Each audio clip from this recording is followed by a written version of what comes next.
Well, when last we were together, I mentioned that I needed to present to you or explain to you the use of the personal pronoun on. Here you see on. On, very literally translated, means one. And it can have that value. For example, on ne devrait pas faire cela. One shouldn't do that. Or on ne devrait pas regarder trop la télé. One shouldn't watch too much television. Okay? That's sort of moralizing, you might say. You're talking about a person in general should or shouldn't do certain things.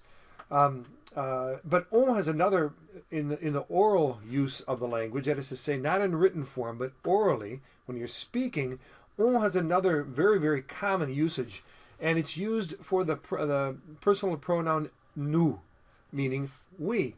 So when you want to talk about yourself and others, rather than saying nous, which is the form you will use when you're writing, you can use on. In fact, very frequently one uses on. I'll give you a couple of, well, actually what I'll do is I'll give you a statement with nous as its subject, and let's see if you can transform it and use on in the place of nous. And be aware that the conjugation of the verb, or the form of the verb, when on is the subject, is the same as for il or elle singular. Okay? So here's, I'll talk about some things that are the case in, or could be the case in my household, which would be chez moi, in my house, chez moi, in my home. Chez moi, nous mangeons tous ensemble. Nous mangeons, you understand, tous ensemble means all together. So again, chez moi, nous mangeons tous ensemble. Change it, transform it, use on.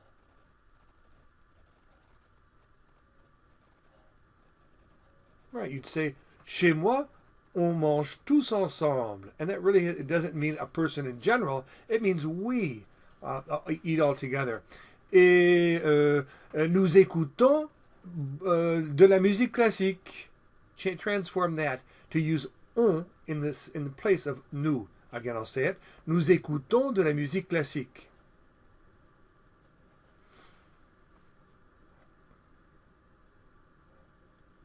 Right. On écoute, chez moi, on écoute de la musique classique. And chez moi, nous ne regardons pas la télé.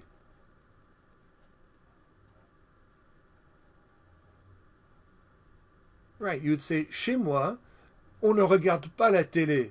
And that's just as comprehensible as saying, nous ne regardons pas la télé. Okay? It's understood you're talking about yourself and others with you. There are other expressions using on, which refer to we, or nous, but which maybe wouldn't be quite so easy to translate. Let me just give one to you, which is probably the most common. Nous y allons means we go, or we go there, literally. Change nous y allons to on. Take nous out and put on in the sentence. The y means there. Nous y allons. Right, you would say on y, and allons comes from the verb aller, right? And when you say il or elle, you say il va, elle va, so it would be on y va. And the expression on y va means, it depends on how you say it. If you say it with a questioning voice, on y va, it means shall we go?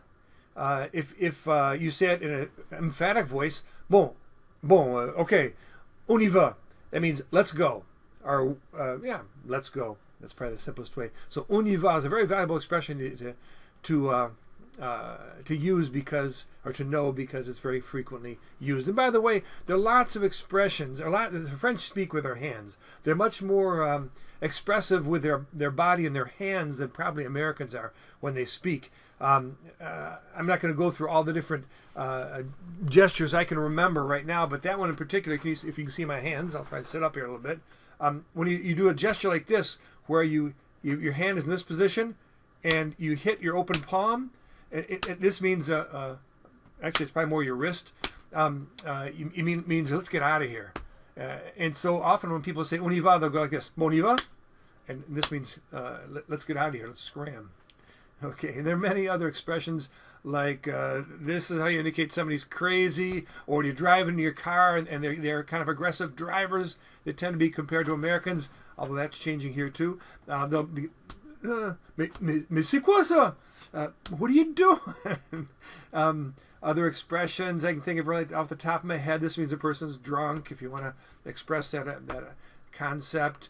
This means we pull down the corner of your eye, means I doubt it. And this is a classic one also to express frustration when you want to say j'en ai marre, which means I'm fed up with it. I'm fed up. J'en ai marre, with their hand or palm like this, an upward gesture, go right over the top of their head like that. J'en ai marre, which means I'm fed up to hear with whatever it is that's irritating the person. J'en ai marre. And there are others as well. Okay. Now, we're going to go back to the main topic from yesterday, which was learning how to write the present simple conjugations. And I presented to you 3 different approaches. The one approach was memorize all the conjugations for all the different verbs you run into. Not real likely. The second approach is a traditional one, where you put verbs in groupings. ER verbs, RE verbs of 2 types conceivably, IR verbs of 2 types, and then there are lots of different groupings you can make with irregular verbs that are similar one to another. And that's the second approach, and it's the way in which I learned, so it can be done. However, I found that I could simplify by grouping together or combining rules related to the endings of verbs. So I didn't have to memorize the ending for every single verb, every single type of verb. And additionally, I found that if you teach phonics first, you can rely upon the student's knowledge of phonics as well as an understanding of the simple point of the need for a silent E following a final consonant in order to make it pronounced. I found that with those concepts in mind, you can simplify the whole matter, and rather than learning many different types of verbs and have to stop and think, which type is this, one can approach almost any verb and have a very good chance of success in writing it correctly.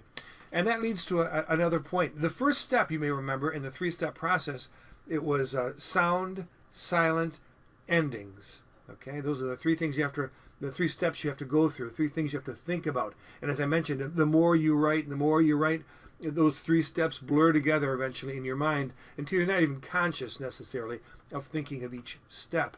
But the first of those steps was sound. And really you could call it more than just sound. You could call it sound/memory. Because there are times, as you know, when you, let's say fait, the verb faire, je fais. There are multiple ways by which one can write the sound E, are there not?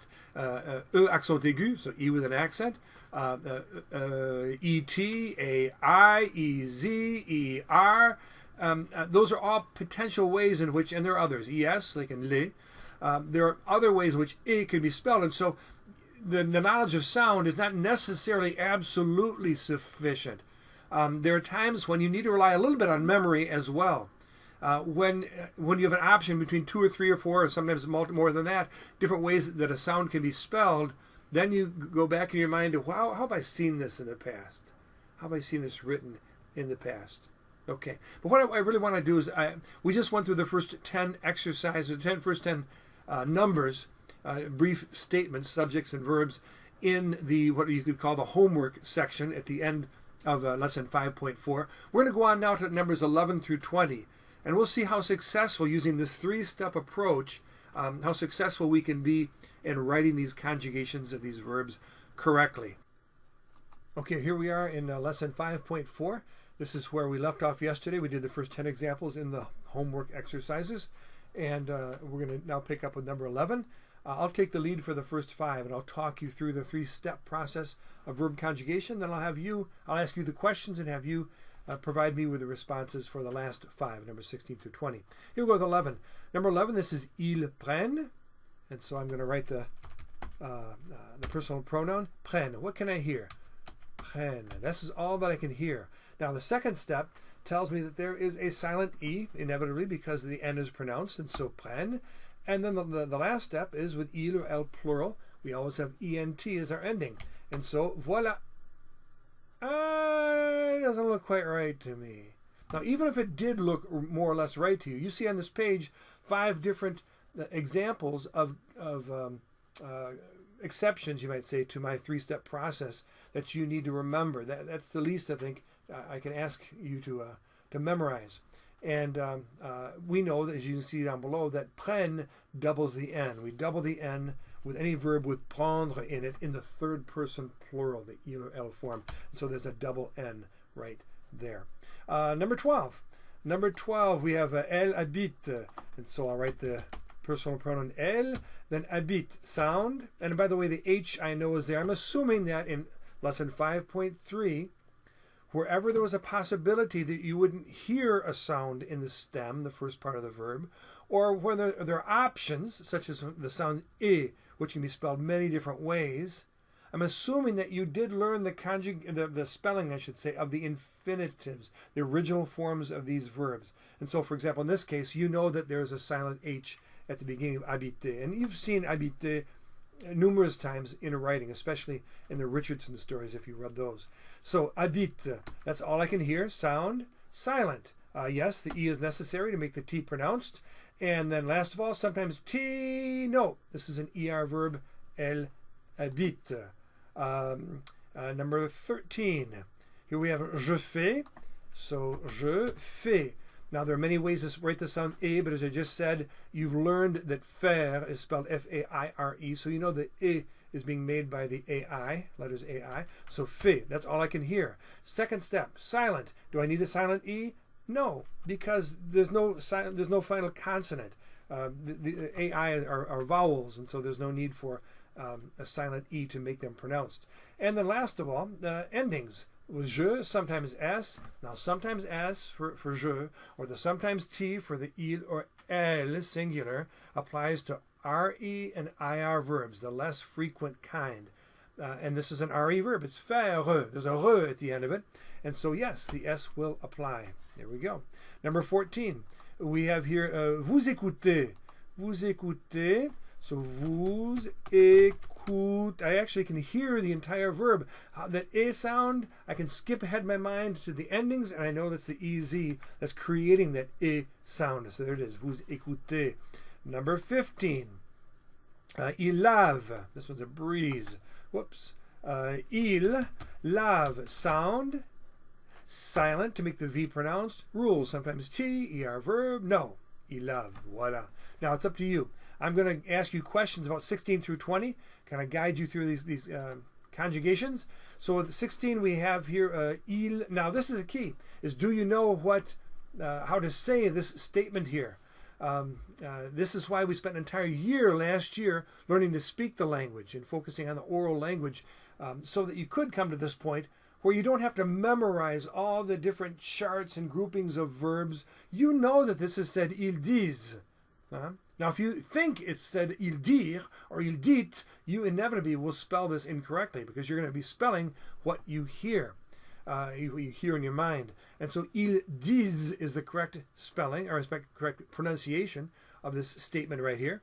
And therefore, you're going to write ils disent. How do you spell disent? You have two choices, don't you? The S could be written with, I'm sorry, I gave it away. The Z could be written with an S or a Z. But through memory, you're going to know that the DIZ is going to look kind of odd, kind of weird, and the DIS is probably more likely. If you put the Z first and you go through all three steps and you come to DIZ and then what follows, you will probably look at it and say, your suspicion quotient will be raised, and you'll say, I think that probably the S would have made looks more likely. Okay, but that's why in the first part of these lessons, you first try to write the words, you click and see how they're written correctly at the top of your screen. So by the time you get to the homework exercises that are like these that we're doing right here, you should be able to make the distinction between two possible ways in which something can be spelled, because you would just recently have seen ils disent with an S. Okay, so in any case, now do we need it? The second step is silent. Do we need a silent E? Yes, because otherwise that would be pronounced il dit, which by the way is il singular, il dit. It's il plural, dis. And so we want the silent E to make the S pronounced. What are the endings for il and L plural? What's the ending? Always what? Right, ENT. We've already got the E there, and so voila, ils disent. Next one down, number 17. Here we have, go ahead, you say it. How do you say this right here, this statement, number 17? Very good. Nous préparons. And with nous, by the way, you hear essentially the entire verb right off the bat. There's only one silent letter that you're not hearing in the spelling of this word. We'll get to that in a second, which one it is. But so really, you can just fly right through all three steps, go right to the last one, and préparons. You hear all of that, don't you? And what letter is missing? The endings tell us that nous always ends in ONS, and so it's just the S that we are missing. Next one down, number 18. Number 18, how would you say this statement right here? Good, il mange. And so here's il mange. Spell it. Spell what you can hear. And there are some possible variant spellings of this word which wouldn't be correct, but on the basis of sound, you could adopt. You could put a J instead of a G here. You could put EM. You could put I put EN. EM. You could put AM, etc. And so the sound on can be made 4 different ways: AM, AN, EM, EN. So I suppose you could be initially confused as to which of the 4 you opt for, but that's why you do these exercises that precede the homework exercises, where you click and see the right spelling. And that's why in 5.3 you learned the spellings of each of the original forms of the verb, the infinitive. And that's why you did all the reading you did last year, as well of the Richardson family and others. It's so that you could, when you have options for spelling, you'd be able to come up with the correct one on the basis simply of memory. Okay, so mange right there. Do we need the second step? Silent E, yes or no?